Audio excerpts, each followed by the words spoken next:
अस्सलाम वालेकुम। गल्फ़ खबरें में आप तमाम लोगों को वेलकम करते हैं। आज की वीडियो आप तमाम लोगों के लिए बहुत ही ज़्यादा इम्पोर्टेंट है और एक बहुत ही बड़ी ब्रेकिंग न्यूज़ है, क्योंकि आज के दिन एक बहुत ही बड़ी अपडेट को शेयर किया गया है। आज के दिन सऊदी अरेबिया मक्का मुकरमा के अंदर मुख्तलिफ़ किस्म की पाबंदियाँ जो हैं वो लगाई गई हैं और तमाम लोगों को वार्न भी किया गया है। और इसके अलावा मक्का मुकरमा के क्लॉक टावर पर बिजली गिरने के जो मनाज़र हैं वो भी शेयर किए गए हैं।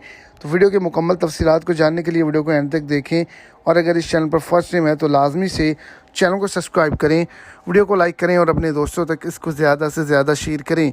तो बारिश के दौरान मस्जिदुल हराम के ज़ायरीन की सलामती के लिए हदायत जारी की गई हैं। इसके अलावा क्लॉक टावर मक्का मुकरमा पर बिजली गिरने के मनाज़र भी शेयर किए गए हैं।